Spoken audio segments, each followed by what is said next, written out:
আমরা আশা করি এবং বিশ্বাস করি যে বিএনপি এবং জামাত তারাও সরকারের এই আহ্বানে সাড়া দিয়ে এই রাজনৈতিক উদ্যোগ নিয়ে তারা আলোচনার টেবিলে বসবেন। তো এখন ধরেন একটা ব্লক বিএনপি লিড দিচ্ছে আর একটা ব্লক জামাত লিড দিচ্ছে, তো এই দুটি ব্লকের বাইরে আমরা একটি তৃতীয় ব্লক তৈরি করতে পারি কিনা। গণ অধিকার পরিষদ, জাতীয় নাগরিক পার্টি, এবি পার্টি এবং গণতন্ত্র মঞ্চের যে 6টি দল, এই 9টি দল আমরা এটা আলোচনায় বসছি। এটা আসলে হঠাৎ করে বা নতুন কোনো আলোচনা নয়, আমরা এর আগেও একাধিকবার এই 9টি দল বিভিন্ন ইস্যুতে আমরা বৈঠক করেছি, আলোচনা করেছি। তারই ধারাবাহিকতায় মূলত আজকের এই বৈঠক। আপনারা জানেন যে ইতিমধ্যে বিশেষ করে জুলাই জাতীয় সনদ বাস্তবায়ন পদ্ধতি বা প্রক্রিয়া নিয়ে একটা জটিলতা তৈরি হয়েছে এবং এই জুলাই জাতীয় সনদকে কেন্দ্র করে বিএনপি এবং জামাত, যেহেতু এই মুহূর্তে রাজনীতির মাঠে সবচাইতে বড় রাজনৈতিক দল, এরা একটি বিপরীতমুখী অবস্থানে বিরাজ করছেন এবং একটা সংঘাতময় পরিস্থিতি তৈরি হওয়ার সম্ভাবনা রয়েছে। তো আমরা মনে করি আমরা যেহেতু গণঅভ্যুত্থানের পক্ষের শক্তি, গণঅভ্যুত্থানে আমরা প্রত্যেকটি রাজনৈতিক দল ঐক্যবদ্ধভাবে লড়াই করে এই বাংলাদেশকে ফ্যাসিবাদ মুক্ত করেছি।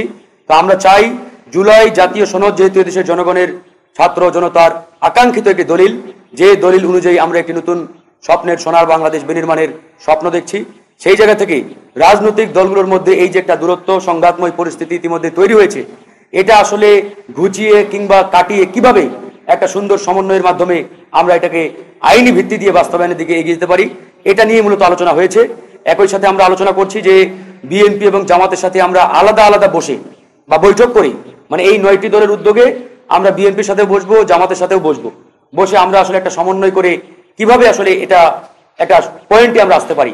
যেহেতু সরকারের পক্ষ থেকে গতকালকে আপনারা জানেন যে সরকারের পক্ষ থেকে বলা হয়েছে রাজনৈতিক দলগুলো যাতে স্বীয় উদ্যোগে আলোচনার মাধ্যমে একটা সমন্বয়ে পৌঁছায়, একটা ঐক্যবদ্ধতার জায়গায় পৌঁছায়। তো আমরা আমাদের জায়গা থেকে সরকারের আহ্বানে সাড়া দিয়ে আমরা কিন্তু আজকে আলোচনা টেবিলে বসছি। আমরা আশা করি এবং বিশ্বাস করি যে বিএনপি এবং জামাত তারাও সরকারের এই আহ্বানে সাড়া দিয়ে এই রাজনৈতিক উদ্যোগ নিয়ে তারা আলোচনার টেবিলে বসবেন এবং আলোচনার মাধ্যমে আমরা একটি সুন্দর সমাধানের পথ খুঁজে পাবো। এটা হচ্ছে জুলাই জাতীয় সনদকে কেন্দ্র করে। আরেকটি বিষয়, যেহেতু ত্রয়োদশ জাতীয় নির্বাচন খুব সন্নিকটে, সরকারের ঘোষিত রোডম্যাপ অনুযায়ী আগামী ফেব্রুয়ারিতে নির্বাচন অনুষ্ঠিত হওয়ার কথা এবং আশা করি আগামী ফেব্রুয়ারির মধ্যেই জাতীয় নির্বাচন অনুষ্ঠিত হবে। তো এই নির্বাচনে এখনো যেহেতু বিএনপি এবং জামাতের বাইরে যে সকল রাজনৈতিক দল চিন্তা ভাবনা করছেন নতুন কিছু করার, নতুন কিছু জাতির সামনে হাজির করার, সেই দলগুলোর মধ্যে আমাদের একটা সমন্বয় আলোচনা দীর্ঘদিন ধরেছিল।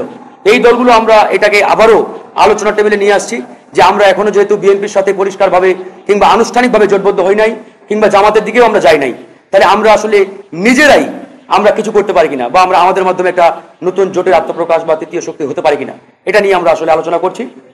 যদি আমরা আসলে চূড়ান্ত সিদ্ধান্তে পৌঁছাতে পারি, ভালো কিছু হয়, তাহলে আপনারা দেখতে পাবেন। একটু ধৈর্য ধরতে হবে, অপেক্ষা করতে হবে। আমরা চাই আসলে নতুন কিছু হোক। আলোচনা এখনো চলমান, আলোচনা এখনো শেষ হয় নাই। আলোচনা শেষে প্রত্যেকটা দলের নেতারাই বক্তব্য রাখবেন, এখনো অন ডিসকাশন অন টেবিল। প্রত্যেকটা দলেরই আকাঙ্ক্ষা আছে, যেহেতু এটা জনগণের একটা প্রত্যাশা আকাঙ্ক্ষা। জনগণ চাই যে বাংলাদেশে একটা নতুন শক্তির আবির্ভাব হোক। যেহেতু এর আগে বাংলাদেশে দুটি বৃত্ত ছিল, আওয়ামী লীগ আর বিএনপি।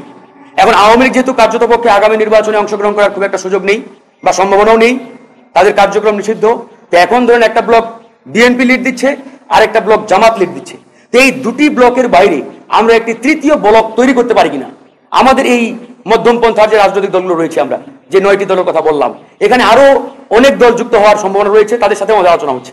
এর বাইরেও যারা বিএনপি এবং জামাতের সাথে আনুষ্ঠানিকভাবে এখনো যায় নাই, এই আলোচনা আমাদের মধ্যে চলমান। সিদ্ধান্ত হলে আপনারা জানতে পারবেন।